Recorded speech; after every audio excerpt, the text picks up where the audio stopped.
Good evening and welcome. Tonight is Monday, May 20th, 2024. This is a regular meeting of the Minnetonka City Council. I will call this meeting to order and ask you to stand and join me in the Pledge of Allegiance. I pledge allegiance to the flag of the United States of America and to the republic for which it stands, one nation, under God, indivisible, with liberty and justice for all. Ms. England, would you please call roll? Calvert. Here. Romali. Here. Coakley. Here. Foster Bolton. Here. Shack. Here. Wilburn. Here. Weirson. Here. Next item is approval of the agenda, and we have an addenda. So, Mr. Funk.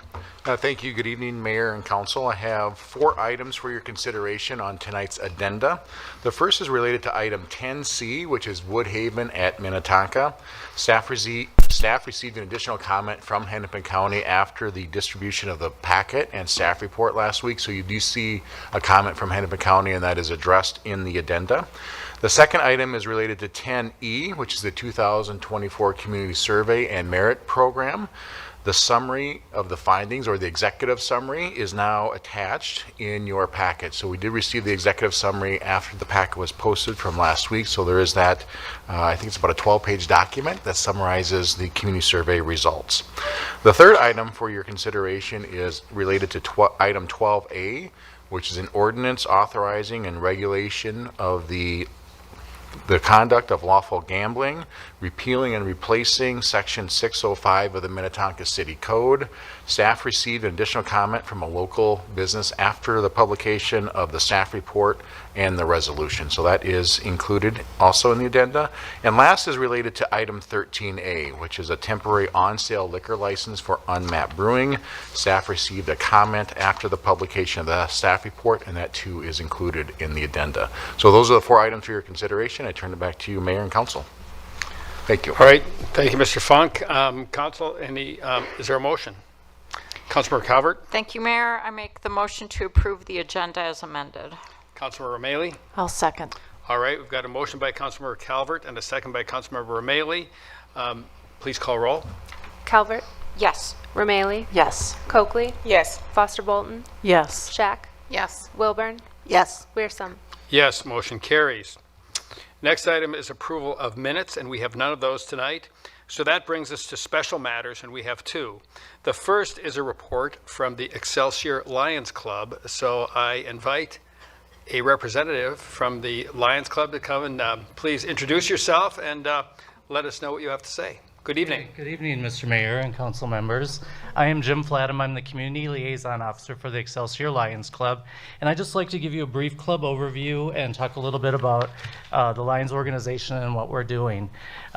First of all, the Lions International is over 100 years old. I have some history information to share with you here. We were started in 1917, and in 1925 we had our annual convention, and one of the attendees of the convention was Helen Keller, who approached us and challenged the Lions to become Knights of the Blind. That was a very pivotal moment in the Lions organization because it helped us establish one of our key pillars of the prevention of the loss of sight. And so that's a very exciting thing that a lot of people don't know about the Lions.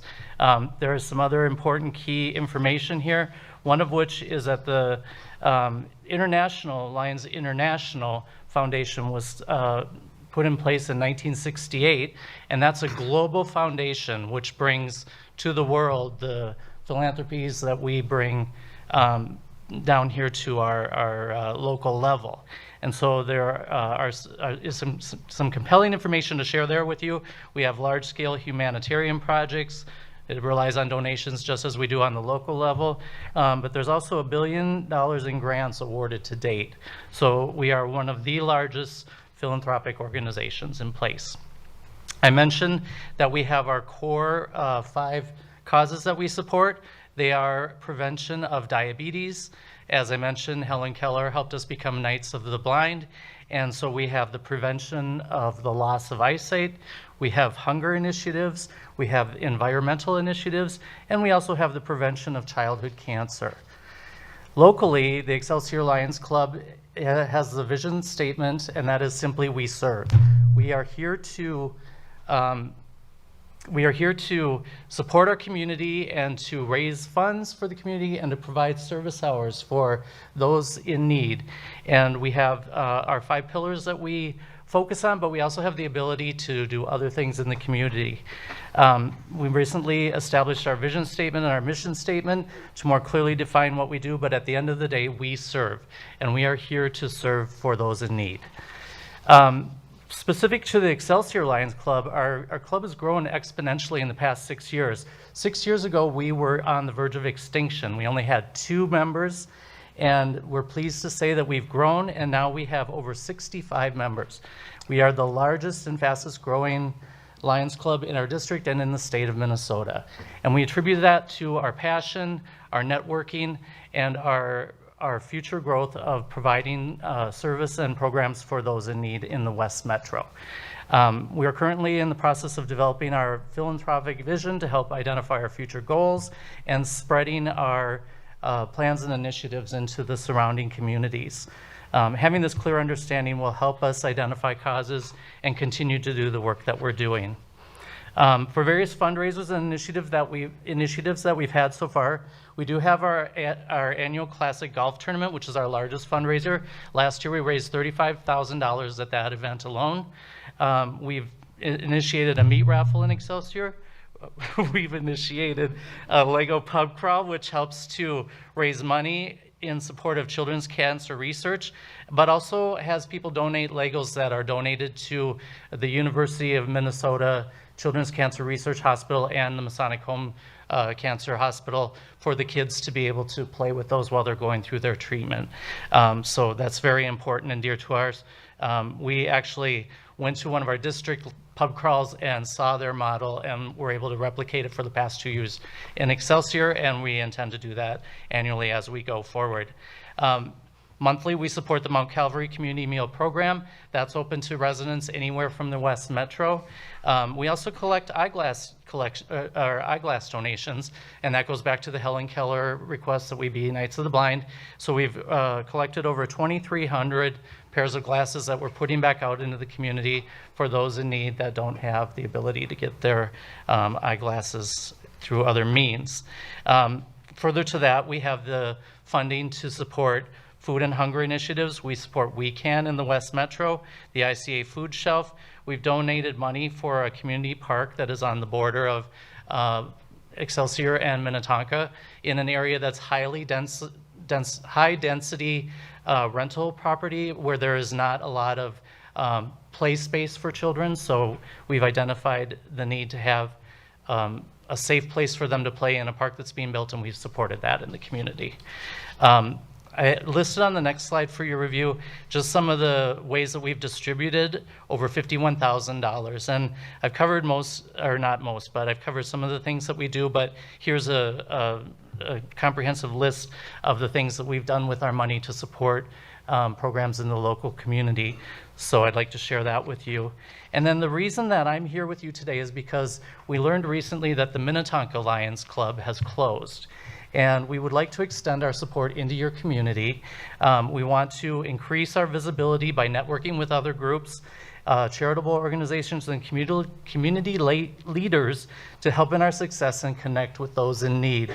So my ask simply of you is to be aware that we exist, and we look to your community to advocate for us when appropriate, support us, help create awareness, bring to us and help us get in touch with those in need. We've been successful in supporting many of the programs that we have strictly by word of mouth and connecting with other programs and entities where we can dedicate our time and financial service. So I would ask for you to know about us and help bring people to our attention that we can help. I'd also like to extend an open invitation for other members of the Minnetonka community to join our club. We are continuing to grow. We're excited about that, and we want to fill the void that was left when the Minnetonka Lions Club closed. We're aware that some of their members went to the Hopkins Club and others retired, but we want to open up our club as a resource for members in your community who may want to be a part of what we're doing here. So that said, we meet every second Wednesday at noon at Montego Blue in Excelsior. We do have an evening social hour the last Wednesday of each month, and we just like people to be aware that we're meeting and what we're doing and invite anyone to join us who would like to do so. Something about our members that I'd like to share is that we may participate in service opportunities as much as possible. Our members are encouraged to find their own passion, and even if it's not something in the 5 pillars that I mentioned earlier, they can certainly support that and represent the Lions at the same time. So with that, we look for members to join us who are just passionate about doing good in the community and being a part of something great. And so we pride ourselves on local, state, and international activity and just getting out and doing good into the community. So just about the Lions, we are the largest service organization in the world with 1.4 million members in over 200 countries with more than 48,000 clubs worldwide. So thank you all for your time and for letting me introduce us. I do have my contact information. If you're aware of a program that needs support or service hours or anything that we can do in the Minnetonka community, please don't hesitate to reach out. We really want to have a presence and a visibility as neighbors and as supporters of the entire West Metro. We are here as a resource for you, and we thank you for your time. Thank you, Mr. Flatham. I don't know, Council, any questions for Mr. Flatham? Well, I just want to, go ahead, Councilmember Wilburn. I was just going to say really quickly that my dad was a Lion, and so I was aware of the eyeglass collection and the emphasis on preserving sight, and just thank you for coming and presenting and for all the work that you do. Thank you, Dr. Wilburn. Thank you. And I just want to say thank you so much. I didn't know that the Minnetonka Lions Club had closed, and so you shared some information I didn't have previously. But I appreciate your good work, and to those two members who stuck with you and are now 65, congratulations on that good work. And Thank you. And your work is important, and feel free to come back anytime to report on what's going on. And if you have a special event that you want to make people aware of, you're welcome to come and let us know, because again, we really appreciate it. And now that I know when you meet, I'll probably try and show up one of these weeks. And thank you so much. Okay, thank you so much. I appreciate it. Have a great evening. You have a great evening as well. Thank you. So next item up is we have a communications update, and Ms. Dahman is going to introduce that. Yes, thank you, Mayor and Council. I'm excited to welcome Andrew Wittenberg up.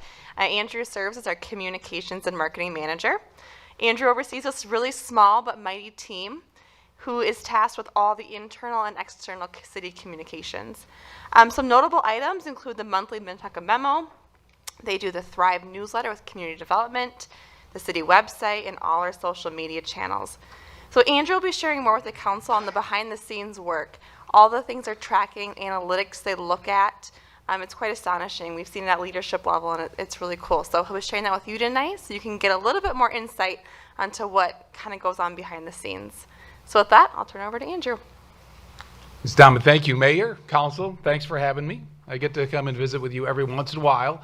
And I always like to hold up, and I didn't bring it with me, the strategic profile, because we regard that as the voice of the council, and it's with us, mission, vision, all of that, all the time. And so I'll talk a little bit more about that in just a moment. But first, if you work in the communications division, you a lot of times are a journalist. I'm not a journalist anymore, but I was trained as a journalist. And so what we deal with a lot all day long is the who, what, where, when, why of communications. Do I get to move the slides, or how do the slides move?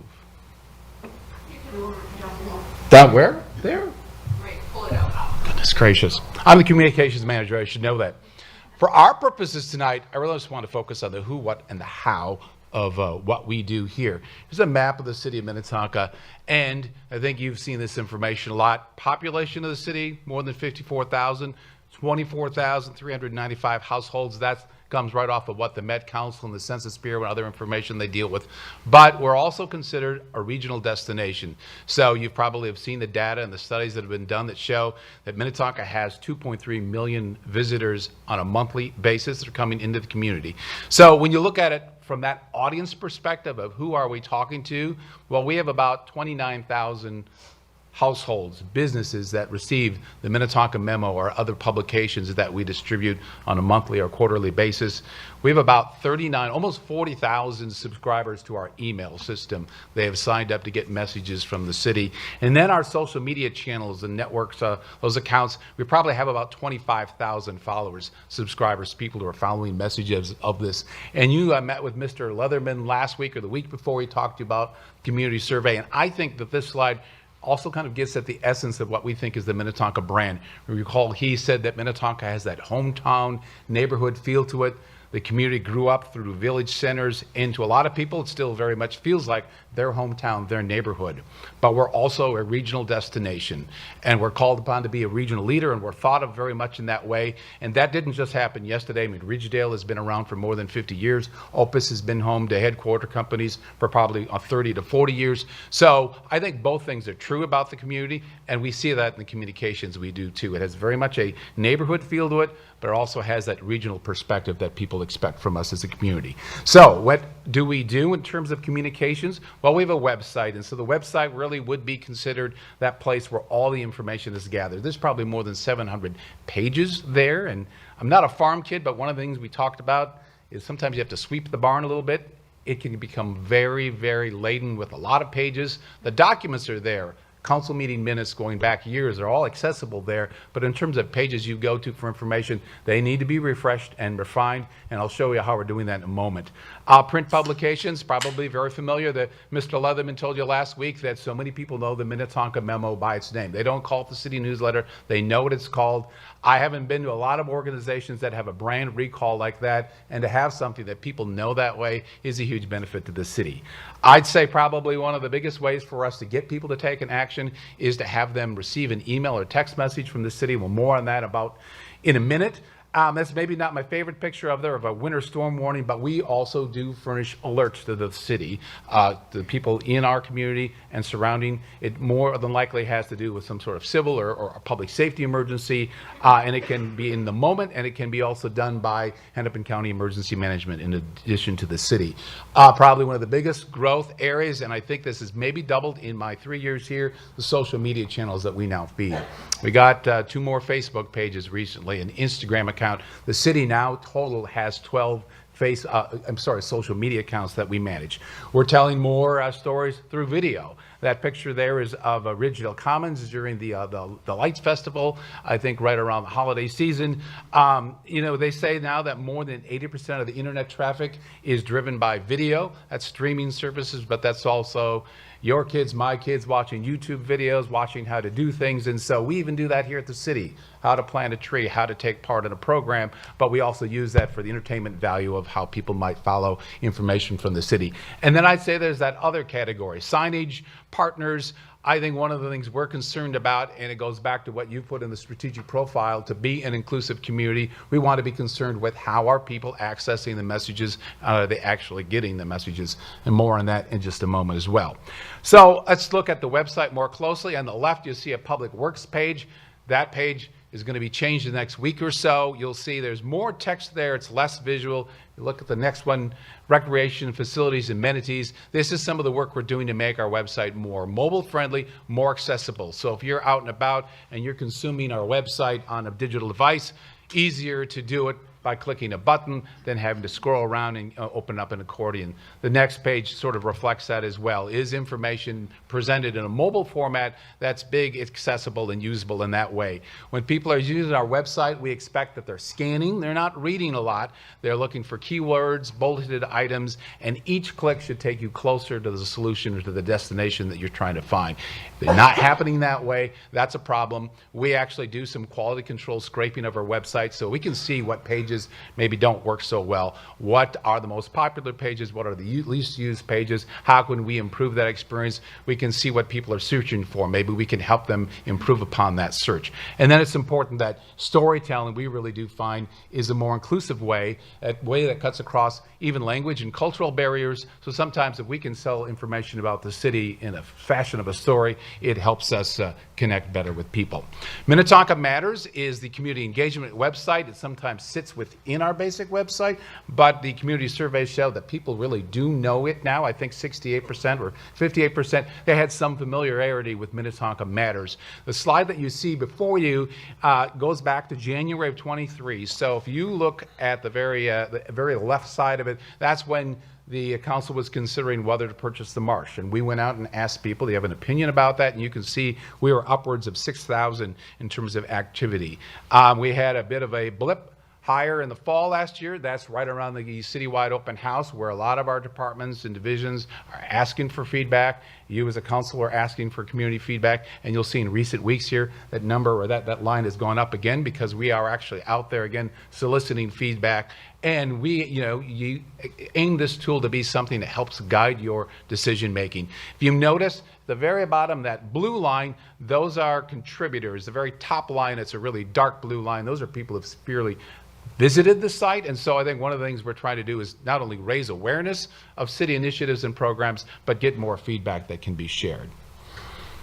Getting an email from the city is probably the best way to get someone to take an action. We sent an email recently telling people about the tree sale. That's all we asked them to do is consider the tree sale. We got a really great recall. So we have nearly 40,000 subscribers. That engagement rate of 72%, I think that's somebody trying to sell me a really great product. I don't know that I really believe 72%. What I think more often happens is if you click on an email from the city and you open it up, our open rate is usually around 40%. That's great. I think what they're trying to say is if you've clicked on some sort of email in the last 90 days, you're in that number. That's great. But what we do find is that an email or a text message from the city asking you to take part in some action is really a great way to get through. The most bulletins that we send, they're council agendas. They're information about what this council is doing before you take action and after you take action. Employee news and employee recruitment, that's the next biggest topic for us, and then community news as well.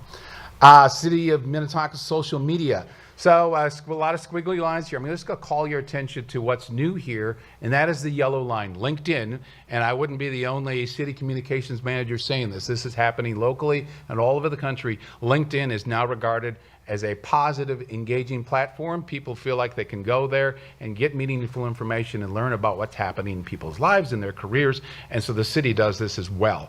You'll see a blip right there in the middle of the month, and I'm going to explain what that's about. But that, I think, purple line is Facebook, and Twitter and Instagram are in there as well.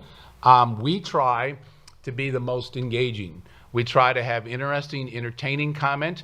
And I think one of the things I would say about social media, and you heard Mr. Leatherman say this, I think last week, people are now willing to admit they get their news from social media. And it showed up in their community survey that people are now saying, I go and get news about the city that way. This is the month of April, and this is really good looking slide, but there's other things to tell about here. These purple or turquoise lines. So I believe someone on the council suggested that the city could get involved in the meetup program where there's a safe space to do commerce transactions at the city. That story really took off. It was the most engaging thing we did in social media in April. Other things are pretty predictable. If we do news about public safety personnel, the new fire chief, or Captain Gardner retiring, those always get really high recall. And so I'd say by and large, a lot of our social media is driven about people making accomplishments, doing things as well. There's one thing that's not on here, and we'll talk about it in a moment, but we did have that shooting incident in April that got a lot of attention. It just wasn't something that we talked about on Facebook. We talked about on other channels, and it just doesn't make much of a blip here on social media. Finally, how do people reach us? I really do want to emphasize that one of the things we're looking at now as a city, and I think industry-wide, is the growth of mobile and how we need to make sure that we're doing everything we can to be really accessible on a mobile platform. There you see, that's not our post on the left there saying officer down, but that is our information. And frequently now we're in a world where our information is being picked up and it's being shared elsewhere. It's on us to stay ahead of that, to make sure it's accurate, to make sure it reflects what's really going on. So one of the things that we look at now is where's phone penetration. 97% of Americans have a phone. The one I think is more surprising is 90% now own a smartphone, and that has just jumped in the last 10 years. About 10 years ago, that was more in the 30s. So a lot of people have a phone.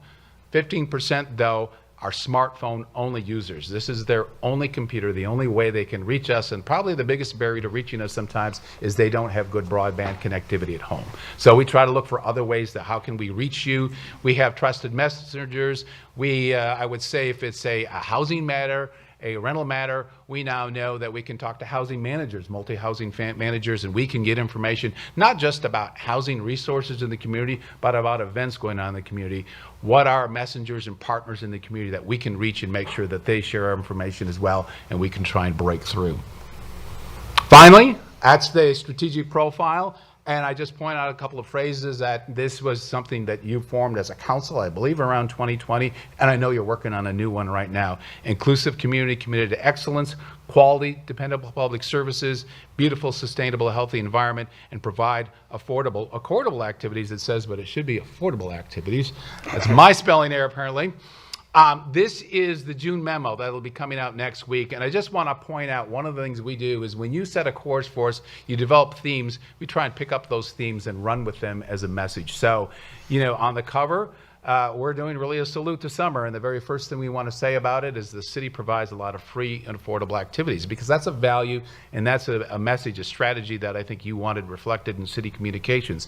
2 on the left, we talk now about an equity toolkit that has been developed here at the city, where city programs and city initiatives are now run through an equity toolkit to see, are we in fact doing what we can to make sure that those services and those programs are provided in an equitable manner. And then finally, there's a Tennis for All program that just started, wheelchair tennis at the Wilson Center. And so what we try to do is get a good mix of events in the community, news about the community, and programs that people can take part in to have their activity and engagement in the community. That's, I think, all I wanted to tell you about what's going on here. I'm happy to take questions, or Mayor, you can tell me what you think you'd like me to do next. Well, Mr. Wittenberg, thank you very much. Very informative, a lot of information there. I'll turn it over to council. If they have any questions or comments they'd like to make, I'll provide that opportunity. And if not, we'll keep Councilmember Calvert. You do a lot, and it is appreciated. Thank you for saying that. Actually, I do want to say that back to you as well. Thank you for actually recognizing that, because I think I've heard that said on a number of occasions, and I don't want to speak for city staff, but I think in a number of occasions you as a council have indicated that there's a lot going on. There's a lot to say, and I think one of the things we try to do, Councilmember Calvert, is make sure that we keep the pipeline moving. There's a lot of messages, and in order for all messages to be heard, you have to be somewhat strategic about where they go and when they go, but I appreciate that. Thank you. Anything else, Councilmember Shack? Thank you, Mayor. I think the most striking thing for me is the difference in the past 3 years about how the communication is presented, how it looks, the positivity of it. It's just really impressive, and such a small team. And even the internal things that you do, the videos and all of that, it's just, I think it really adds to the culture of the community and of staff. And as an employee, I'm sure that's greatly appreciated as well. So thank you for helping us with this turnaround. It's remarkable. I appreciate that comment as well. You know as well as I do, not everybody's happy. We hear from people occasionally who are unhappy about something, or they didn't get some piece of information. But by and large, and I think it's reflected in the survey as well, people feel like they can find the information, and they like where they live, and so they're happy about it in that respect. Yes. Great. Council, any other comments? I always have one. So one, I want to really thank you for your presentation, and I really do think that our communications, you've done a great job with your team of really boosting our communications. And in my business career, I had a philosophy that, a mediocre strategy, well communicated, has a much greater chance of being successful than a brilliant strategy poorly communicated. Communication is really the essence of what we do, and if we are going to succeed as a city, we need to communicate well. And you have, as your presentation indicates tonight, we are doing that well, but we're never satisfied. We're always working to improve that, and I think that's a great testament to the city and to your team, and so I thank you. Appreciate it. Thanks again for the time. Very good. So, next item on the agenda is reports from city manager and council members. Mr. Funk. Thank you, Mayor. Good evening again, Council. Last night at midnight, for those that are following the legislative session that ended, I just want to give you a couple quick updates on some bills that we were tracking and that were important to the city of Minnetonka. First was the bonding bill. As you know, we had submitted 2 requests for bonding. One was for $15 million for Opus area. The other request was $15 million for the Marsh. Throughout a number of the meetings at the legislature and working with our own legislative delegation, we did find ourselves on the receiving end of bond dollars, roughly $3.2 million in the latest version of the bonding bill. So we were really thrilled to make it to the final version. But as you probably have read and heard, there was no bonding bill passed this year. And so disappointment, obviously, because we had worked really hard to position ourselves to receive funding. We'll stay tuned on the bonding bill, and we're not sure if there's going to be a special session, but if there is, hopefully the bonding bill would be a piece of that. Second thing I want to mention is also the TIF legislation. Again, as you know, we had worked with our legislative contingency on some changes to our existing TIF bill that was approved a couple years ago. We were successful in getting the language we needed to satisfy and reach the goals and outcomes identified with our TIF plan. And we were one of 9 cities that had special legislation requests. And so that too, like the bonding bill, was not approved. So there was no TIF legislation approved in this year's tax bill. So we'll be back next year. We do have another year to address this. So we will likely be back next year trying to get the changes that we need. So we were close, but again, with the last 24 hours, we did not make it in any of the TIF legislation. On a high note, though, however, Highway 7 monies. The mayor has started working with the city of Shorewood on a Highway 7 coalition. That group has met. They met last fall, and then our Public Works Director, Will Manchester, has been leading a group working with MnDOT and the other cities along Highway 7 to really start that discussion on a traffic study and corridor study on Highway 7. In the omnibus tax bill, there was $200,000 in this year's approval. So what was approved was $200,000 in fiscal year 2025 that will help pay for the corridor study, which is from western border of Hennepin County to 494. And so that process will continue. So on a good news note, we do have funding to continue that study. And I assume the mayor and our neighboring cities will continue to meet with that progression of that project. Turn my attention over to the special election. So last week we did have the special election for the Hennepin County Commissioner. We had roughly 3,400 total voters for a voter turnout percentage of 8.7%. Not surprising, given that it was a special election. I do want to then make mention that as recommended by the staff and approved by the council, all precincts were held at the community center. So we had all the precincts here. This innovative approach did attract the attention of Minnesota Secretary of State Steve Simon, who visited our precinct or visited City Hall or the community center last week to observe the special election firsthand.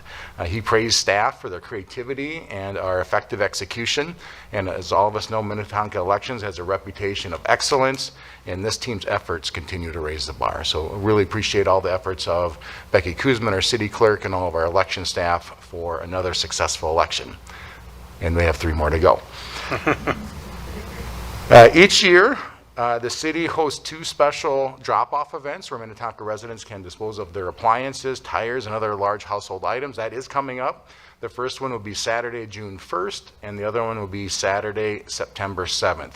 Both of those will be 8 a.m. to 3 o'clock p.m. at the Minnetonka Public Works Facility at 11522 Minnetonka Boulevard. That will be in our east parking lot. And then new for this drop-off is that anyone that would donate unused building materials, we do have a partnership with Better Futures Minnesota, which is a nonprofit workforce development program. And so we're excited to partner with them, and those donations will go towards a really good nonprofit in their work with Minnesotans and other Minnetonka residents. And then lastly, I just want to mention on May 30th at the Minnetonka Community Center from 6 to 8:30 is the Electric Yard Equipment Seminar. And our staff is partnered with a number of different entities, and so we're excited to host that event coming up in a couple weeks. And so with that, Mayor and Council, I'll turn it back over to you. Thank you. Thank you, Mr. Funk. Council, anything that you would like to report? Councilmember Calvert. Thank you, Mayor. This week was the last meeting of the year for the Minnetonka Family Collaborative, and for people that don't know what that is, it's a collaborative of a variety of nonprofits in the West Metro that is administered through Minnetonka Public Schools, and it is a program to support students and their families who might have a variety of needs, anything from tutoring to job support, housing support, food and security support, and even grief counseling and just counseling in general. And I just cannot express how inspirational those many groups, especially when they're all together in one place. We also usually have someone else from the city. Sometimes it's our diversity, equity, and inclusion coordinator. Sometimes it's a community service officer or community outreach officer. And it's literally the most inspirational meeting every month that it is held, and they do incredible work for students and families in crisis and for people that just need help. So ICA Food Shelf, Jewish Children Family Service, I can't even go through His House, Hope House, you name it, the organization is there, and I've just been so honored to be able to be there and listen to all of the wonderful work that these groups do for our community members. So I just wanted to mention it and talk it up, and if you ever hear about an event that is in support of any of the organizations or the Minnetonka Family Collaborative, please go, please support them, because they just help hold up people in our community that might need a little hand up. So thank you. Thank you, Councilmember Calvert. Anyone else? Councilmember Coakley. Thank you, Mayor. So last week on Friday, I got a chance to go over to Resource West. I had won some raffle tickets from their fundraising event that they had last week, maybe about 2 weeks ago now. But I got a chance to tour their building. I think it just kind of happened because I was going to pick up my tickets, but it was really nice to go see that they're in the historic building, old church at the Mills location. So I was able to go in there and check out this, church that I had never been in before, and it was, I guess, historic, I could say, and nice place for them to be. And I remember Resource West being on Main Street in Hopkins back when I first moved to Minnetonka, and so it was nice to see them closer and just learn about what they're doing now, and the services that they're providing I think will be very helpful and beneficial for Minnetonka residents because they serve Minnetonka as well as Hopkins. And so just really learning about the things that they've done over the last few years to increase the resources that they have for the community. So it was really good to hear from Tracy, the executive of Resource West. So, and then also I want to talk about, I went to the Hennepin County Safe Community Summit this week with Councilmember Wilburn and the Mayor and Chief, and then another police officer. I think his name was, I want to say Dan, but I might be wrong. Is it? Yeah. Anyways, but I just wanted to talk about that summit. I thought it was a really great summit. I learned a lot of different things that people are doing across different cities. From other elected officials was there, county commissioners, mayors, and also community programs and organizations, and just really understanding what people are doing to make sure that their communities are safe and residents are safe and businesses. And so I'm looking forward to having that conversation more with council and staff and Chief Borberwoon and everybody that's part of making sure that our community stays safe. So yeah, it was a good conference. So thanks. Thank you, Councilmember Coakley. Anyone else? Councilmember Wilburn.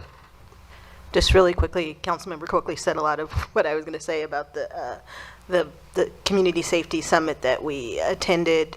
But it was interesting to hear about programs that the county is doing that I wasn't aware of, and then also organizations, non-governmental organizations, doing work in the metro area that I wasn't aware of some of the programs, and just looking forward to having more conversations about how we can collaborate between cities and with the county and with school boards and school districts, and hopefully we can get some more cross-governmental and non-governmental agency cooperation and do some things in the county. Thank you, Councilmember Wilburn. Anyone else? All right, I've got a couple. First of all, I want to comment on the summit as well, and I think my fellow council members covered it well. But I think a couple things that are worth mentioning is that cities succeed by collaborating, and the county put this summit together, and there were representatives of from all over Hennepin County, from Minneapolis, and a lot of agencies from non-government agencies in Minneapolis, but also the communities around Minneapolis. And we all need to work together to succeed. And I thought the time was well spent. I really appreciate my fellow council members having been there. And public safety, I've been doing this for a while, and I always say public safety is job one in cities, and I truly believe that. But when you look at the challenges that cities across the metro face, we want not just our city to be safe, but we want every person in our city to feel safe. And we have things that happen in our city, and I will say that we are a very safe city, but we're not a crime-free city. And so things do happen, and I really hope and pray that when we work together and collaborate, we can help every resident in Minnetonka feel safer and help them do the things that are necessary to keep them and their families safe. Because, that to me, that's the fundamental job of what we as council members do and as leaders in our community do, is safety is really job one. And we need to look at all that from the perspective of not just me or not just my family, but every family that lives in Minnetonka. So there is work to be done, and so I think this summit was a good step in that direction. But it's one of these things that there's a goal, but you never get to the destination. You can always do more, and so that's a challenge we faced. But I'm very thankful for our police department, for our fire department, but for everyone in our community who works to make this city safer and better. So that was that was time well spent, I think. The other thing I wanted to mention is we have Summerfest coming up in June 22nd, and that's a month away yet, but it'll sneak up on us, and that's our summer celebration. We don't do a big, we let Hopkins and Excelsior have the 4th of July parades. We do ours, we preempt them a week early, and we have our fireworks and our big summer celebration on June 22nd. So I want to make people aware of that and urge them to attend. And I think that's it. So thanks for hearing me out. Next item is citizens wishing to discuss matters not on the agenda. And this is an open mic opportunity. And what we ask is if you have something you'd like to share with the council, please come forward, state your name and address, and tell us what you would like us to know. We will not take action on that item tonight. We will turn it over to staff, and they will investigate, and we'll get back and make a report back to the council. So is there anyone who would like to say something to the council tonight? Anyone? I'm not seeing anyone. One last time. All right, then we will move on. Excuse me. Item 9 is bids and purchases, and the item that we have before us is bids for the water meter replacement project. And Mr. Manchester, that is your report. I do. Good evening, Mayor and Council. Thanks, Mayor.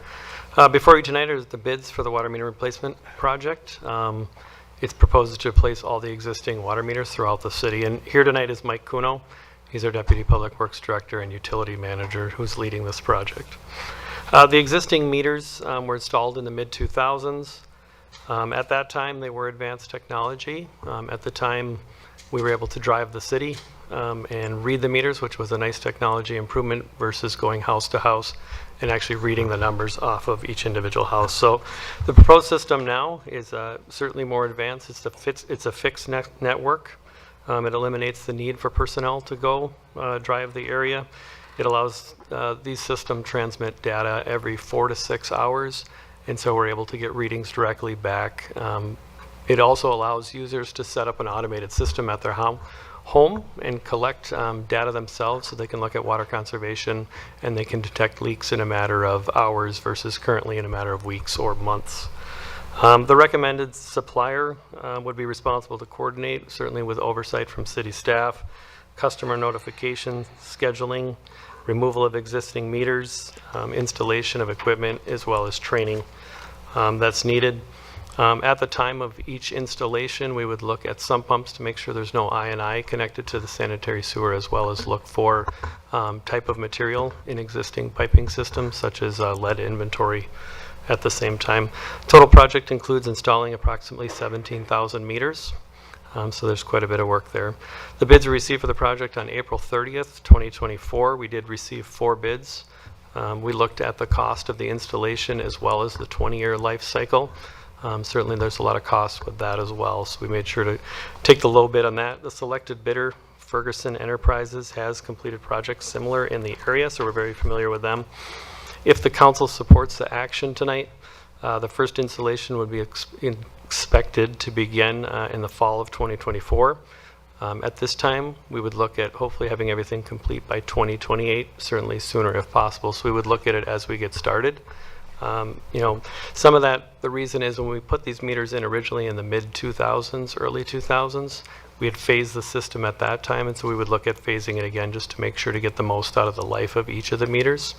So we would look at that as well as customer service, and we want to make sure as we're going into individual houses, we can make sure that we're providing the service that we're comfortable with. So if all goes well, we would certainly try to accelerate the program as well. With that, I'll turn it back to the mayor tonight. We have 3 recommendations. The first is a motion to award the contract for the water meter replacement project, project number 24906, to Ferguson Enterprises LLC in the amount of $8,006,792.50. Number 2 is to amend the capital improvements program for the decrease in project funding needed. And then third is authorize the Deputy Public Works Director to expend the allocated funds provided the costs do not exceed the project totals of $9,500,000. And with that, I'll turn it back to the mayor for any questions. Thanks. Thank you, Mr. Manchester. Council questions on this project? Councilmember Wilburn. I'm just curious, for the installations, would installers need to enter houses, or would they be all external? Councilmember Wilbur, Mayor and Council, they would need to enter houses, and that would be we'll put together a communication and a plan with the contractor if it's awarded tonight, just to make sure we get that word out, as well as work with Andrew in communication. So they will need to. It's certainly something we'd give advance notice to and make sure everybody's comfortable with it. Very good. Other question, Councilmember Shack. Not so much a question, but just a comment, which is, well, 2 comments. One is, I appreciate the comprehensive view on the cost, because, you could get deceived by the low installation cost and the higher annual fee. And then also, I think you undersold that this did come in significantly under budget, $2 million under budget, which is remarkable and really appreciated whenever we talk a lot about when things come in higher. So I think it's we're glad to acknowledge when we've recognized some savings.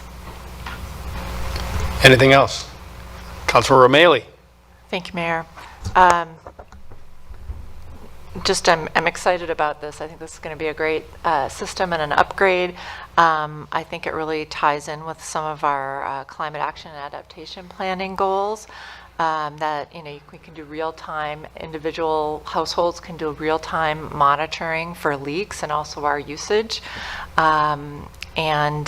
Rather than wait for the city to contact us after it's been going on perhaps for weeks or months, So that's a really great thing. We can track how much irrigation water that we're using. Maybe we can have word-based competitions for who can be the most, water efficient or things like that. So kudos again on the financials, and looking forward to this getting implemented and the system installed and up and running as soon as possible. So thank you for doing all that you can to incentivize and make that happen.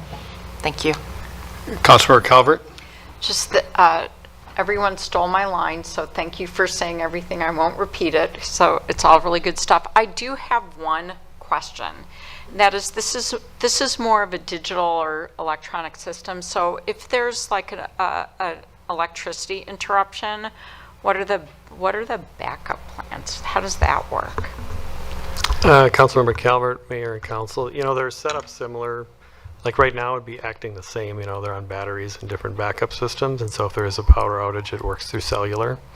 And so we should be able to track everything. We don't have any concerns with how it would operate. And Councilmember O'Malley? Sorry, I forgot one question. I was just wondering, thank you, Mayor, that what staff, or I'm anticipating we're also going to be able to save staff costs, because right now, what do we have, 5 or 6 days a month of staff driving around actually to kind of collect the readings through the neighborhoods. Is that correct? So do you anticipate some cost savings throughout the lifetime compared to what the system is now? Sure, Councilmember O'Malley, Council and Mayor, we do. We certainly would use that person in another manner. And so we do drive currently about 5 days a month throughout the city. It takes one person, so there's definitely some savings there. Thank you. And Councilmember Calvert? Just very quickly. This is Tess, the Public Works Director at night. Yes. So No. I didn't This realize that, but when I looked at my calendar, I missed it. So go ahead, Councilmember Calvert. This is just a follow up on what Councilmember O'Malley was talking about, because not only will this save water, but we've had a few instances where people did have leaks that went on. They were significant leaks, and that costs a lot of money.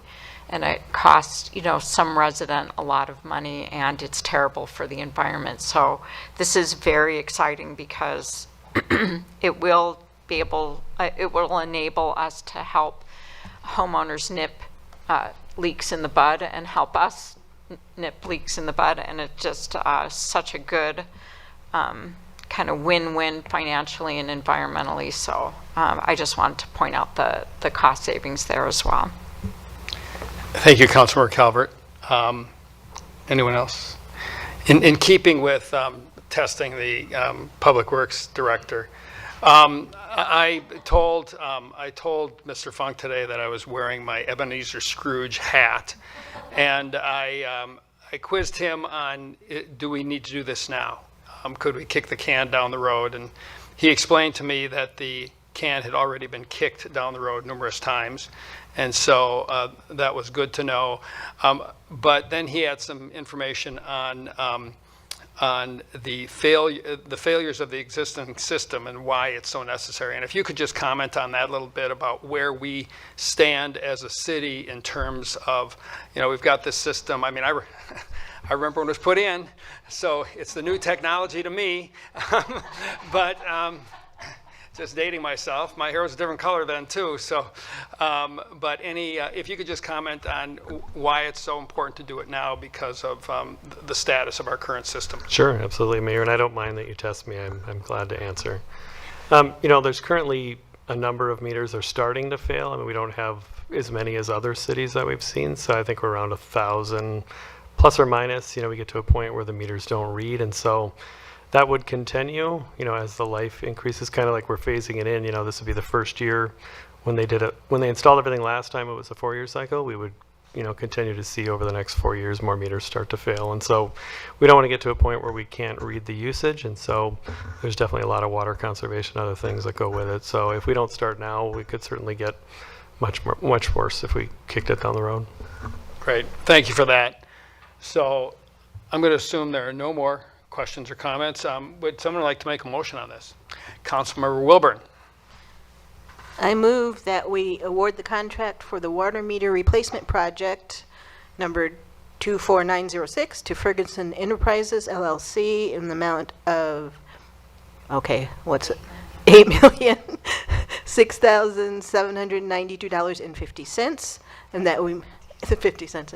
Amend the 2024 to 2028 Capital Improvement Program and authorize the Deputy Public Works Director to expend the allocated funds for the project cost without further council approval, provided the total project costs do not exceed the project budget of $9,500,000. And is there a second? Councilmember Romelli. I will second.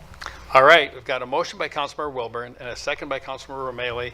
Ms. England, please call roll. Calvert, Yes. Romelli, Yes. Coakley, Yes. Foster Bolton, Yes. Shack, Yes. Wilburn, Yes. Wearsum. Yes, motion carries.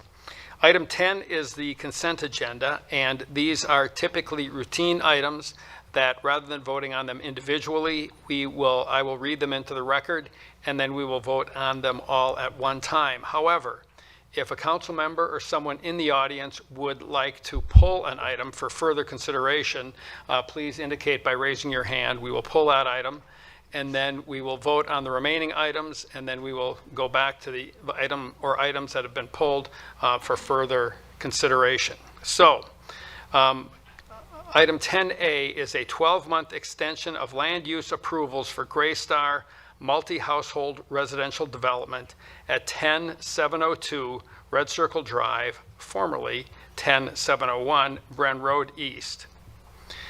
Item 10B is a resolution approving the participation of the Hennepin County Housing and Redevelopment Authority in an affordable housing project with homes within reach.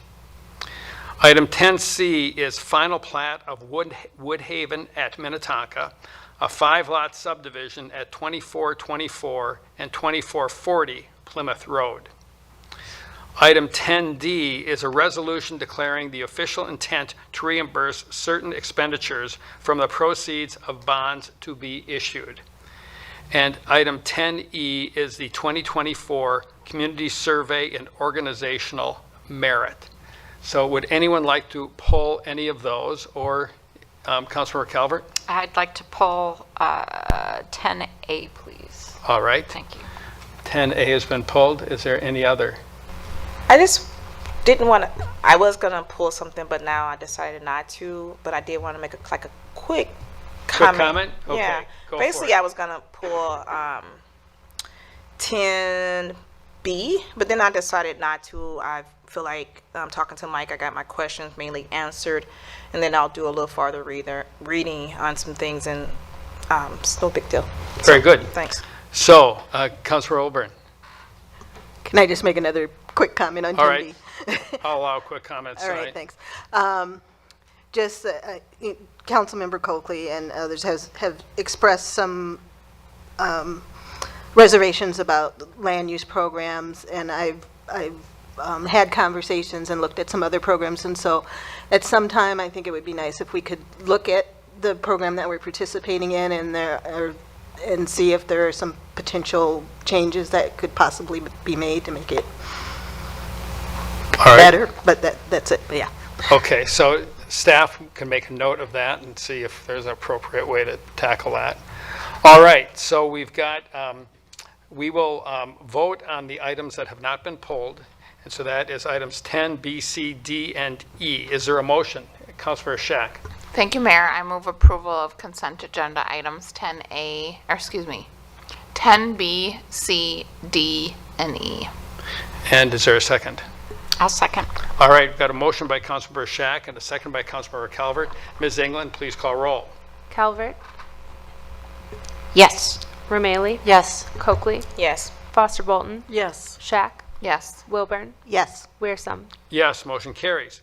And then Councilmember Calvert pulled 10A, so we will, again, that is a 12-month extension of land use approvals for Greystar multi-household residential development at 10702 Red Circle Drive. Councilmember Calvert. Thank you, Mayor. As most of us up here know, I don't know that everyone was here when it was approved, but this was a knockdown, drag-out process. It took a while, and it was hard fought, and I am just wondering, I see that the Gray Star representatives are here, and I was just wondering if we could, I mean, you know, because it was such a hard-fought project, I, of course, am inclined to vote yes on the extension, but I'm just wondering if it would be possible to get information about sort of where we are. This has to do with an extension to line up the finances, and but you know, where are we with the permits and the financing and so on and so forth. I would just like a little right. information about where we are. Ms. Wishnak, do you want to comment first, or shall I Sure. invite the applicant? Mayor, Your call. Sure, I can, Mayor and Councilmember Calvert. Definitely call on the Gray Star representatives as well. They have submitted for their permitting, so we do have that in hand. I'm sure they can explain what's been going on over the last maybe 6 to 8 months as far as the markets and kind of some of the investment issues that they've seen. So, Mayor, if you'd be so inclined. All right. Well, thank you all, and invite the Gray Star representatives, Mr. Nodding. So, welcome. Good to see you again. And yeah, I'm sure you wish you weren't here tonight, that this was all done and you were moving forward. But yeah, I think some perspective for the council would be helpful. So if you could just fill us in, that would be great. Yep, certainly, mayors, council members. My name is Ned Doddington. I represent Gray Star Real Estate Development Partners at 3800 American Boulevard in Bloomington. This is one of my favorite city council meetings to attend, so happy to be here again. And Your nose may be growing, but that's okay. Ostensibly, and I don't remember it being quite a knockdown dragout, but it was. I mean, definitely we've been working at this a long time, right? And so, to your point, Mayor, we do kind of wish we were sort of fully underway at this point. So, but I'm coming to the council tonight.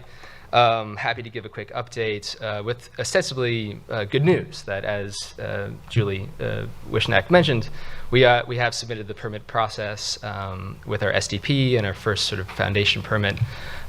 We do need, at this time, sort of additional time to line up the financing, as you sort of had stated. So what we're really asking of council tonight is to essentially sort of remove or help remove or relieve a barrier on raising financing today. So capital markets today are unfortunately not terribly improved since they were 6, 8, 12 months ago. Raising capital for any real estate project right now is a real challenge.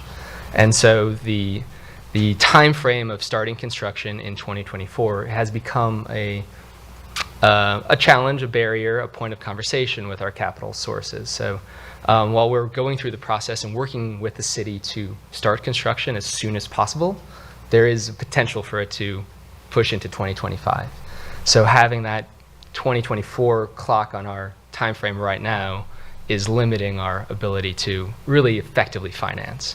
So our hope is that with tonight's outcome, we can sort of clear the runway and get all of our financing in place so that we can meet, so we can get in the ground as quickly as possible. Great. Mr. Doddington, thank you. Councilor, are there any questions that you have for Mr. Doddington? I appreciate your explanation. You know, I've been watching the inflation numbers and the Fed, and you know, we all hope those interest rates start trending down. Hopefully, that will be helpful to you. But yeah, likewise. I understand the circumstances. Thank you for your consideration. All right, very good. So, Councilor Calvert. Okay, yeah. So, as I mentioned, you know, because this was an important project, I'm happy for the moment, really hoping that this moves forward, to move item 10A. And is there a second? Councilor Wilburn? Oh, second. All right, so we've got a motion by Councilor Calvert and a second by Councilor Wilburn. And I'll just add a quick comment before we vote. You know, this was a challenging project, but I think we're in a good spot, and we really do. The city of Minnetonka, I'll speak, wants to see your project happen. And so it's a big project on which to offer an extension, but if that will help grease the skids, it's something that I'm definitely in favor of. So, Ms. England, please call roll. Calvert, Yes. Romaili, Yes. Coakley, Yes. Foster Bolton, Yes. Shack, Yes. Wilburn, Yes. Wearsum. Yes, motion carries. Next item is, as the next consent agenda item is, item 11 is consent agenda items requiring 5 votes. And that is a firearms storage grant agreement. And I guess I just read that into the record, and we just need a motion on that item. Councilmember Wilburn. I move passage of consent agenda item 11A. And a second, Councilmember Calvert. I'll second. All right, we've got a motion by Councilmember Wilburn, and a second by Councilmember Calvert. Ms. England, please call roll. Calvert, Yes. Romaili, Yes. Coakley, Yes. Foster Bolton, Yes. Shack, Yes. Wilburn, Yes. Wearsum. Yes, motion carries. Item 12 is introduction of ordinances, and we have 2 ordinances to be introduced tonight. 12A is an ordinance authorizing and regulating the conduct of lawful gambling, repealing and replacing Section 605 of the Minnetonka City Code. Ms. Wishneck. Thank you, Mayor and council members. This is, as you stated, a consideration of lawful gambling in the city of Minnetonka. You were able to meet as a council a number of weeks ago, and you talked about the subject matter. We kind of went over similar slides. I do want to present a little bit more about what was discussed, but some of these slides will seem familiar, but we're doing it for the public as well, so everybody knows what's happening. We're going to loosely call this charitable gambling, but there's some nuances why it's called lawful gambling in the ordinance, but for the sake of this discussion, we'll talk about charitable gambling. So really, it's the operation of lawful gambling activities by an organization that's eligible for a license from the State Gambling Control Board to conduct such activities. As you're aware, the city has been contacted by a number of restaurant owners, and they have requested that the city consider the allowance of charitable gambling to occur in their establishments.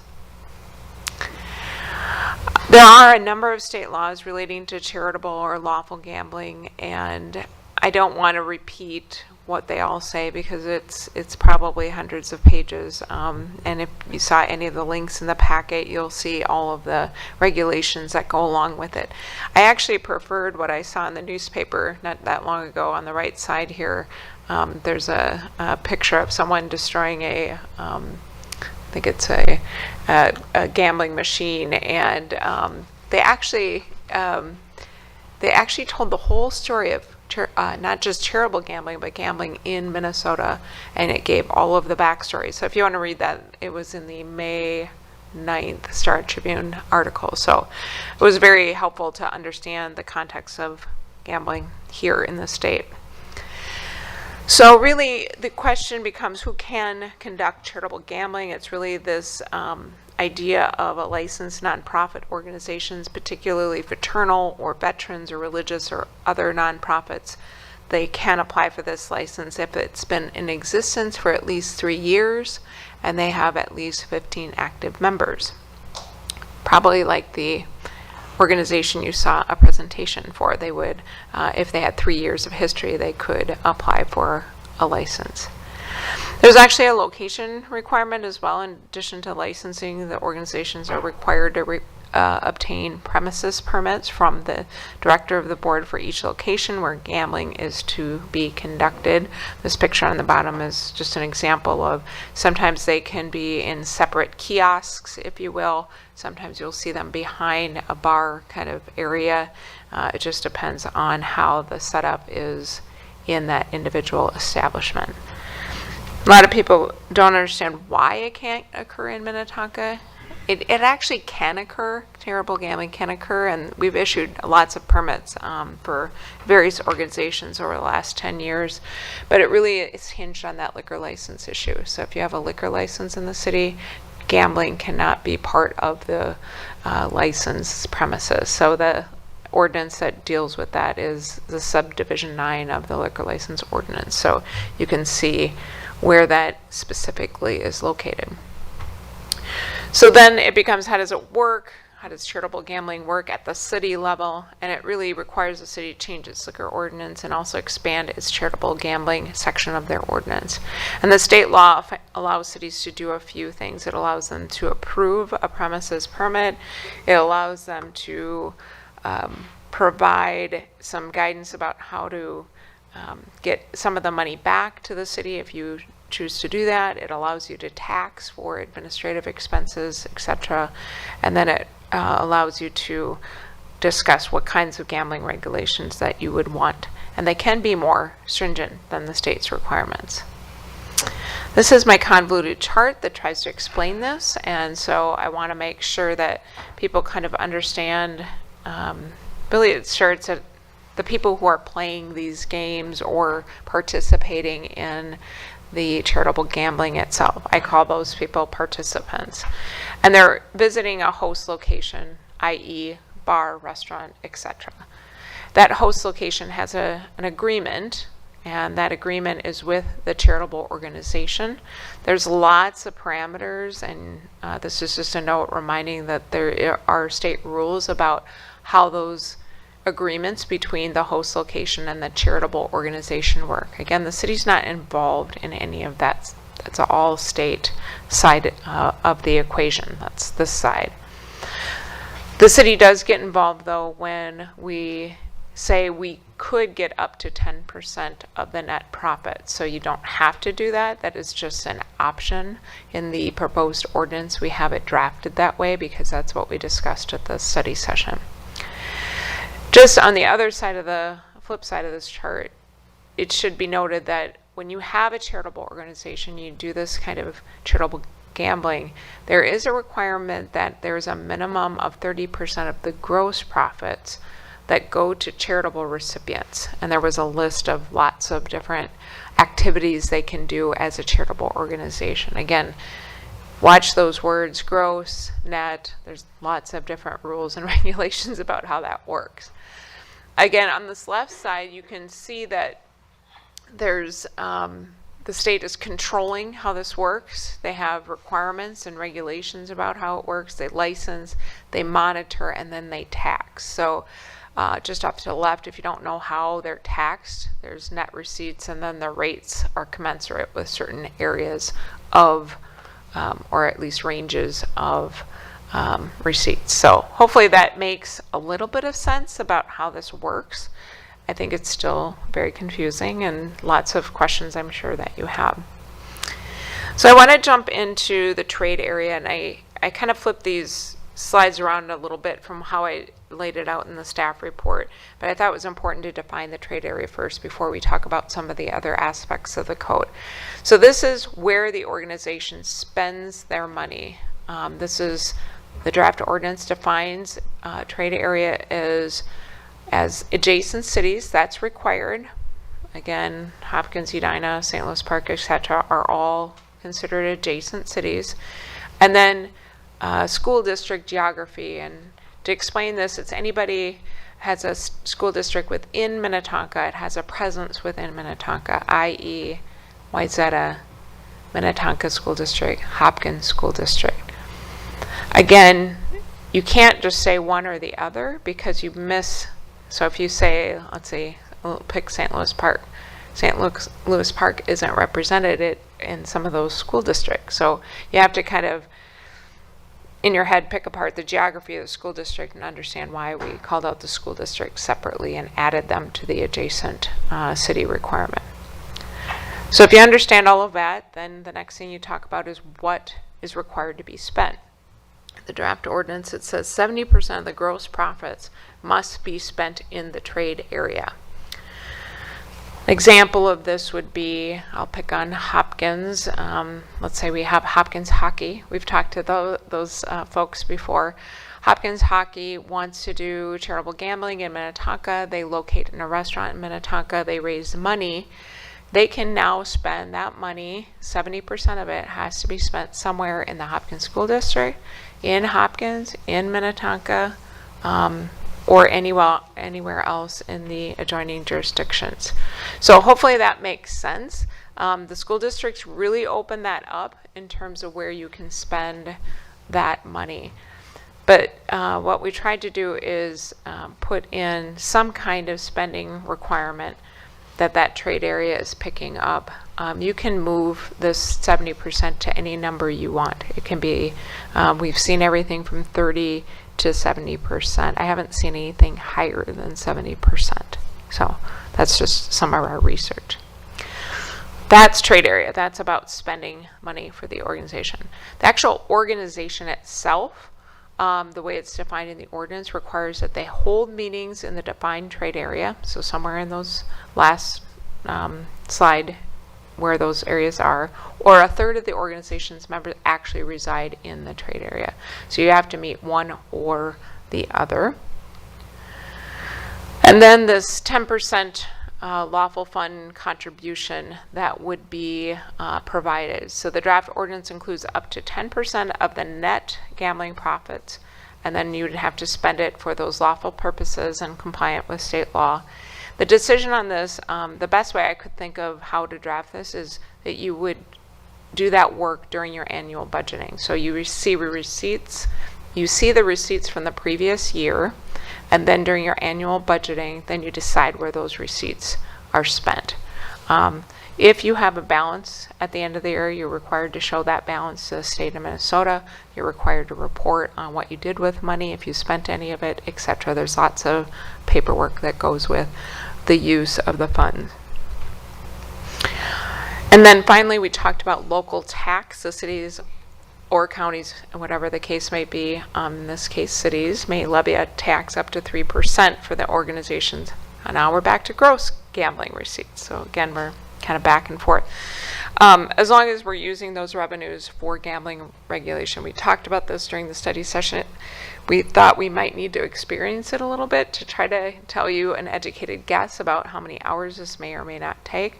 I think it really depends on how many licenses are issued in the city. I think that will determine workload. If it's 3 or 4, it's probably not that big of a deal. If it's 12 to 15, it's probably a much bigger ask, and then we can report back to you and let you know that for the following year for licensing. The recommendation tonight is simply to introduce the ordinance. If you have any ideas or things that you want staff to vet or research more, we're happy to do that. Or if you want changes to any of the language that you see in the ordinance, we're happy to do that as well. Mayor, I'll put it back to you for any questions. All right, thank you, Ms. Wishnak.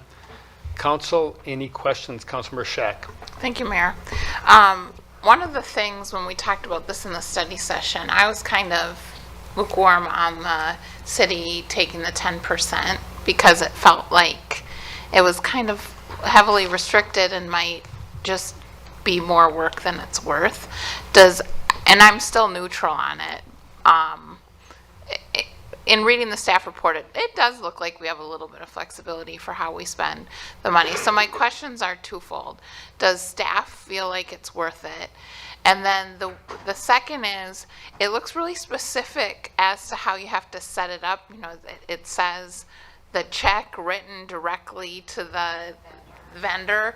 So we would have to have a separate fund created for the, I'm assuming, I mean, I shouldn't say that, I should ask, do we have to have a separate fund created? And then is that, again, and maybe Mr. Nelson's not here, but does he think it's worth it? Those are my questions. Mayor and council members, maybe Mr. Funk can jump in if he wants to about more of the administrative part of this, if you want to. Do you want to say anything? Yeah, excuse me. Thank you, Mayor and Councilmember Shack and Council. To address a couple of questions you just raised, Councilmember Shack, I think one, maybe both Ms. Wishnak and I can address, is it worth it? I think my understanding of how this gets, if you were to approve the ordinance, again, depending on how many businesses apply, once you adopt an ordinance, it is really the annual registration and the paperwork that would have to be done through likely Ms. Wishnak's office. And so outside of that annual renewal process, the city involvement in this is really pretty minimal. And so if you were to adopt the ordinance that had a 10% on it, that would be a real advantage to the city because there's opportunity for us to dedicate those funds to a specific purpose. And that's something we could talk about during the budget time that Ms. Wishnack talked about. In terms of the special fund, yes, I'm talking with Mr. Nelson. It's an accounting function, and we have numerous funds in the city, so we would have to set up a separate fund, if you will, an accounting fund around that. Not difficult. It's not enormous amounts of staff time, but there would be a little administrative setup involved in it. Thank you. Councilmember Foster Bolton. Yeah, I just have a question. Like you were talking about, Ms. Wishnack, about unless there's 12, there's a difference between 4 places and 12. I mean, could you even guess? Like, you can't really foresee the future, but do you see other bars coming forward after all this and saying, hey, we want one too? Mayor and Councilmember Foster Bolton, I think what I know so far is about 5 establishments have contacted us. So in my head, that means probably the most active. I think that once the information gets out and more charitable organizations realize that Minnetonka might be, adopting ordinance, there might be more interest. Maybe not right away. It could come over time. It's just really hard to guess. It takes a lot to host a charitable organization as well. So it's something in terms of the ownership of the restaurant or the bar to have that commitment with that charitable organization as well. So not everybody wants to get into that type of situation. So it just depends on the ownership and if they're willing to do that. But so far about 5 organizations have contacted the city. Councilor Rameli. Thank you, Mayor. Just a couple of quick questions or clarifications. Could you talk about the difference between the lawful fund contribution and how that's collected and the work involved versus the regulatory tax, which you're considering, but we're wondering if, that might be more resource intensive. I'm just trying to understand. Mayor and Councilmember Rameli, it's a lawful fund contribution versus the local tax. Is that your question? Yes, the regulatory. Okay. So the lawful fund contribution is really this 10% of net proceeds or profits, right? And you can use that for, I'm just going to give you some examples from the report. Effects of relieving the effects of poverty or homelessness. We could use it for our homelessness program. Military service, recognition, MPCA, monitoring programs, all those kinds of things can be used with this, those funds. This, however, is a tax. This slide, this is up to 3% that you can tax the organization. Again, now we're back to gross gambling receipts. And this can be used for administrative costs. So different than we can spend it for other charitable things that the city wants to spend money on outside of what I think what this does is it takes the ability for the charitable organization to make some of those decisions. You as a council are making those decisions. A little bit different on the 10%. This is strictly, the 3% is really strictly for admin, or up to 3%, I should say. Does that make any sense? Makes perfect sense. I guess following up on that is just the difference in terms of staff time, because I think in the study session we were talking about whether it's worth it to kind of do the local tax or what's called in the staff report the regulatory tax, to see if that's worth it. And I'm just trying to understand the difference between the staff time and work involved in doing the 10%, the lawful fund contribution versus the local tax. Is there a difference? I know it's gross versus net, but I mean, are there those reports we're going to get from the state either way, and then, or is it more time intensive to do the local tax? I think it's more, Councilmember Rameli, I think it's a little bit more time intensive on the tracking time and administrative time for the local tax. I think that's more tedious.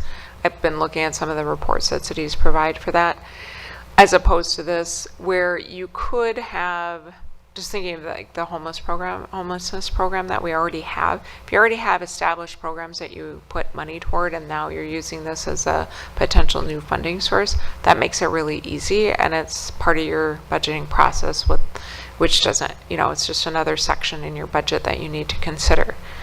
But I was looking at the paperwork for these local taxes, and it is very time consuming, I think, to keep track of all of the administrative functions of this kind of work. So Okay, so there's this is tedious. This is much, not so quite. different process from the lawful fund contribution. Correct. They're two different Got forms. it. Thank you. Other questions? Councilmember Wilburn, excuse me. I knew that. That's all right. So I'm just wondering, and not suggesting that this is necessarily something we should do or would need to do, but is it possible to limit the number of licenses granted in a year? I'm going to have to depend on a lifeline to the city attorney on this one. Can you Ms. Heine, maximize the welcome. number? I believe that the city could limit the number. I'll double check and have a firm answer, but I believe the city can. Other questions for staff? Anyone? Okay, I have one. So charitable gaming, so there's probably charitable organizations that are interested in getting these receipts. How are they selected? Mayor and council, the city has no, I'm going to go back to this chart here. The city is not involved at all on who the host location selects. We don't get involved in the leasable space. How that's contracted is directly from the host location to the charitable organization. We don't have any control over that. So we don't have any say between the charitable organization. Could be the Minnetonka Rotary Club. It could be Minnetonka Youth Hockey, Hopkins. We don't touch that. Right. We can say the host location, that premises can have charitable gambling, period. Right. We don't get to say Where it goes. or who they contract with, I guess is the point. All right. Yeah. Okay. Thank you. That's helpful. Councilor O'Malley. Yeah, just want to following up on that, but we do have parameters on the nonprofits that would be able to contract with those host locations, correct? Because we have They the have trade to be area. in the Yeah, they trade have to- area. The Yeah. membership and their activities. So I mean- that's how we don't have selection per se, but we do have criteria. You have trade area requirements, Yes. yes. This is the parameter. But you couldn't say, I want Hopkins Hockey to be in this location, right? But if they have a presence in Hopkins, they can certainly be in our city, yes. And then there were the other requirements that there be at least 15 members operating for 3 years. Yes. Those. Okay. But that, Mayor and Councilmember Romali, that goes back to the state law about the definition of charitable gambling by a licensed nonprofit. That is not a city requirement. That's a state requirement. Sorry, I know it's state law, local. Yeah. Other questions or comments or a motion? This is an introduction, so we are not taking action on this other than to introduce it for consideration. It will come back to us. When it comes back to us, we will likely have a public hearing on that. So that's the process. Councilmember Shack. Thank you, Mayor. I move introduction of the ordinance. Councilmember Wilburn. Second. All right, we've got a motion by Councilmember Shack and a second by Councilmember Wilburn. Ms. England, are you voting, Ms. Wishnek? I am not. Okay. Mayor, just two clarifying questions. One, we have talked about who we've reached out to already. So we've had lots of conversation with businesses and lots of conversation with charitable organization. Is there any more public outreach that the council desires before you see this again? That was one question. Second, is when you wanted to see this again. My thought was the end of June. All right, any thoughts on that? I mean, there might be there might be organizations that have opinions on charitable gambling. Councilor Shack. Thank you, Mayor. I think this is one of the unique situations that maybe, we open the opportunity through some of the business resources that we have for feedback or push it out somehow on an email list, but I'm not sure it's one of these general Minnetonka Matters issues. I just think it's so nuanced.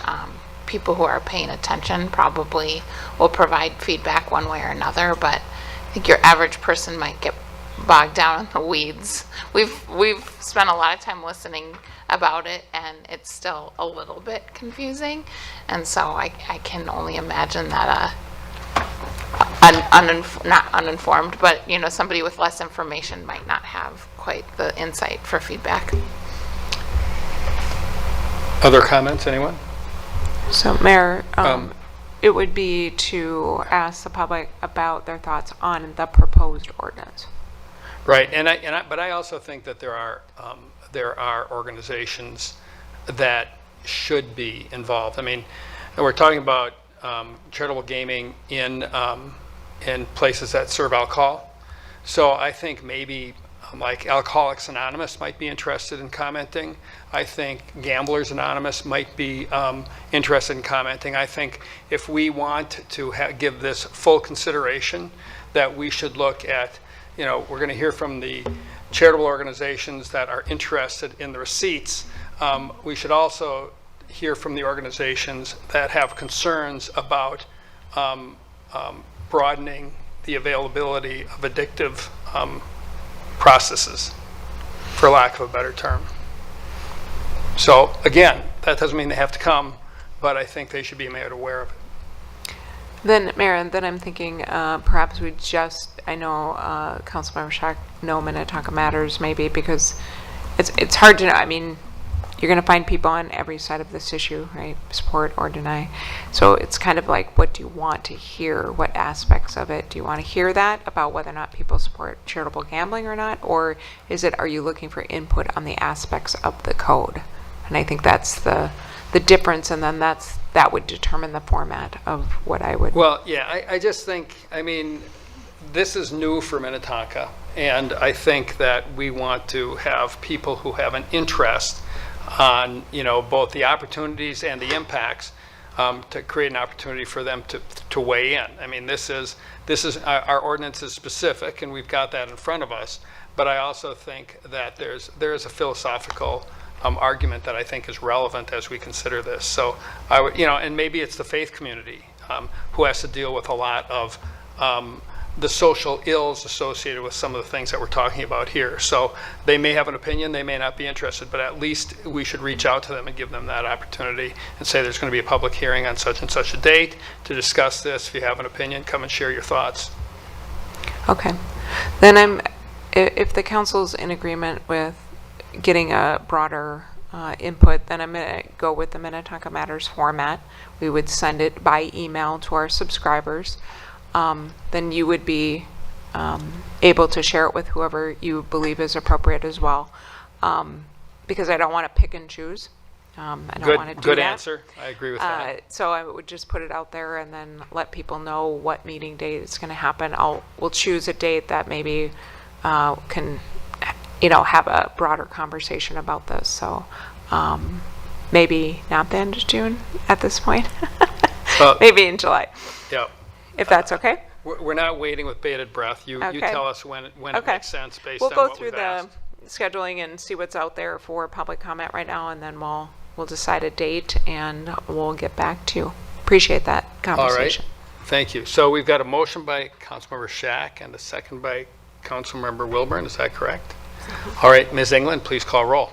Calvert, Yes. Romalee, Yes. Coakley, Yes. Foster Bolton, Yes. Shack, Yes. Wilburn, Yes. Weersum. Yes.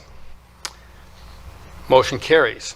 So next item is an ordinance authorizing the sale of city-owned property at 13231 Minnetonka Drive. And Ms. Heine, I believe that's your report.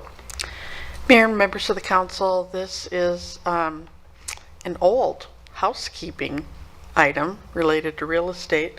In 1971, the city council authorized entering into a contract for deed with the Minnetonka Community Church for the sale of, it was a 10-year contract for deed for the sale of the property at 13231 Minnetonka Drive, which is the site of the old Village Hall. At the time, the Village Hall was not on the National Register of Historic Places, but the city agreed to sell the property on a 10-year contract for deed. That contract came due in 1981, and we have discovered that the contract apparently was, or the deed was never delivered. We do have a copy of two deeds, actually. One was prepared in 1980, and then a second one was prepared in 1981, and probably the second deed was the deed that was intended to be delivered, because it included conditions that had been part of the contract for deed and was more accurately reflected what the contract contemplated. At any rate, we do not have an original. The church does not have an original, does not have a record of having received the deed, and it's time to clean it up. We will need to do that in conjunction with the proposed plat for the Minnetonka Mills Church housing development. That the preliminary plat was recently approved. When that comes back for final plat, the final plat will need to include the entirety of the Village Hall parcel, even though only the playground area will be incorporated into the housing development. It's just a real estate technicality. We need to have the entire parcel. And the church should be the owner reflected on that plat. So we've prepared an ordinance to authorize the council to sell the property in accordance with that original 1971 contract for deed. This requires introduction tonight, and we would bring it back for the council approval of an ordinance at the same time that the final plat comes back.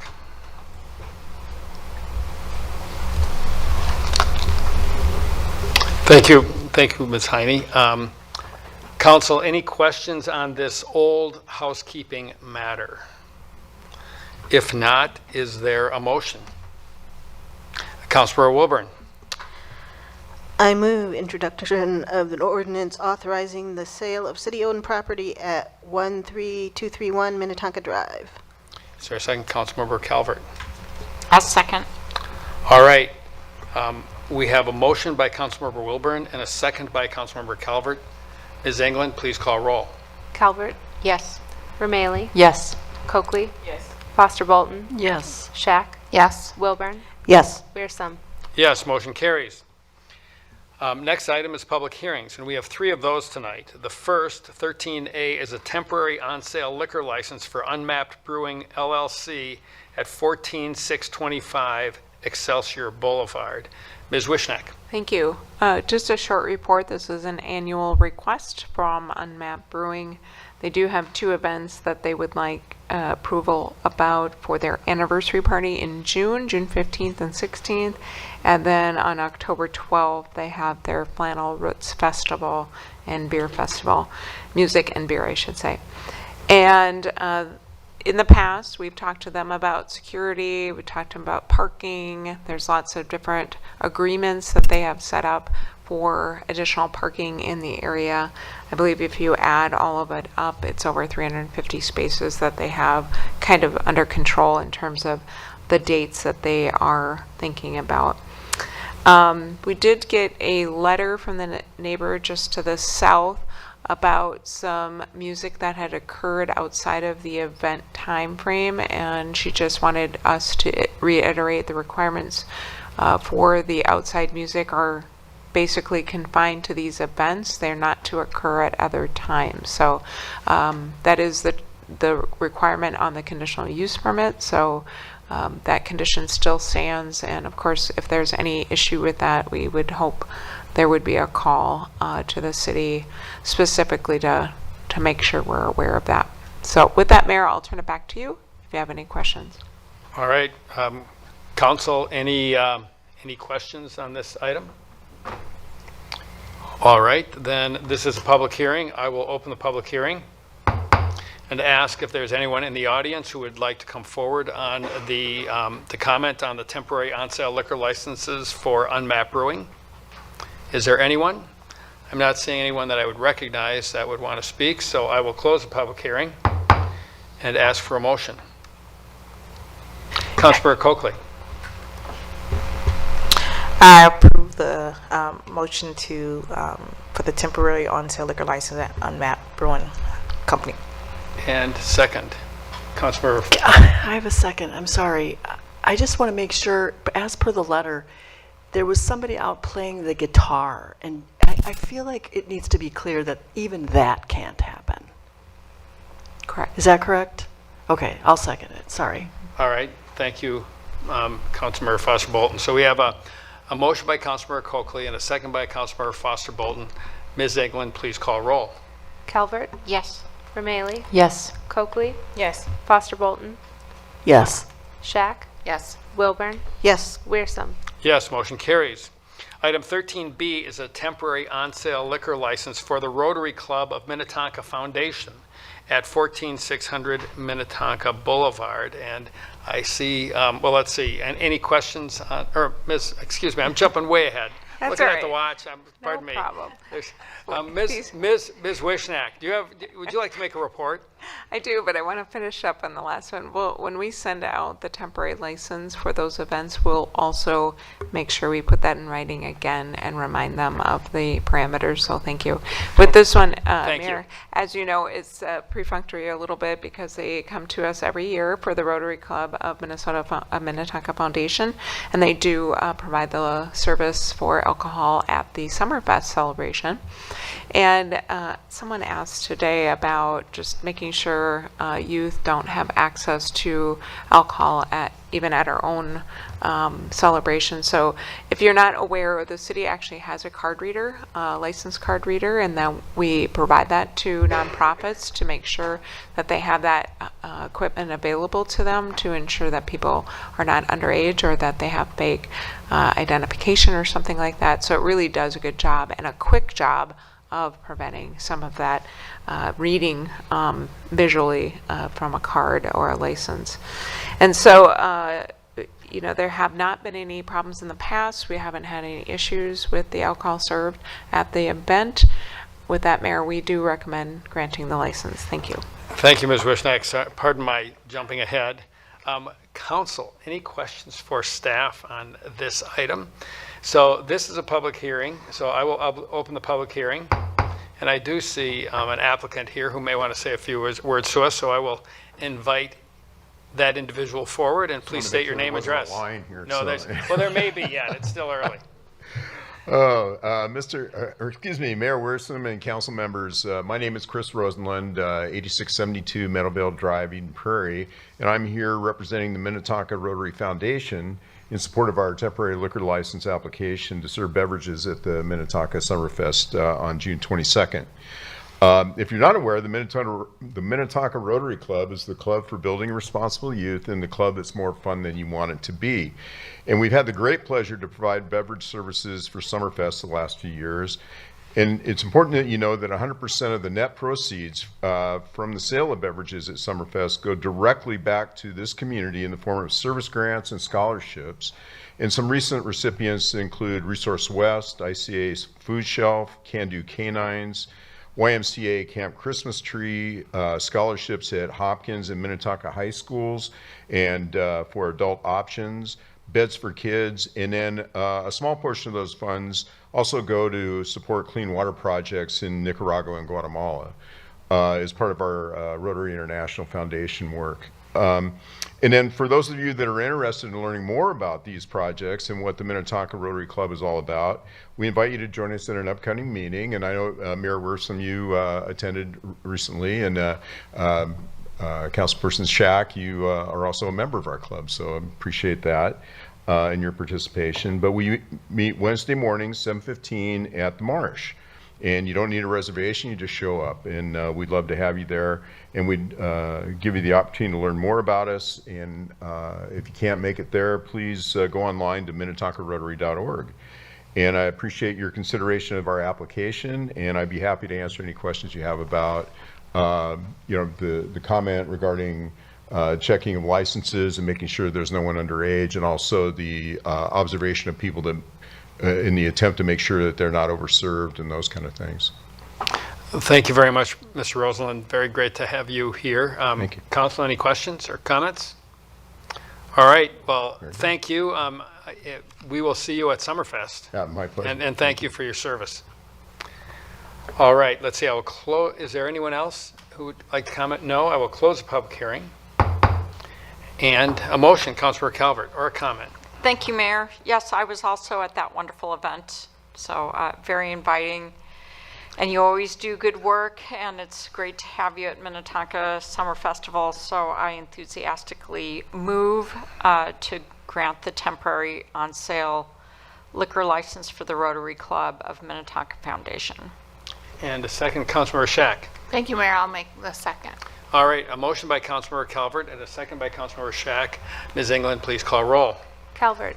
Yes. Rameli. Yes. Coakley. Yes. Foster Bolton. Yes. Shack. Yes. Wilburn. Yes. Wearsome. Yes, motion carries. Item 13C is an off-sale 3.2% malt liquor license to CAPL Retail LLC, doing business as Express Lane at 4548 Shady Oak Road. And Ms. Wishnack, one more time. One more time, Mayor and council members.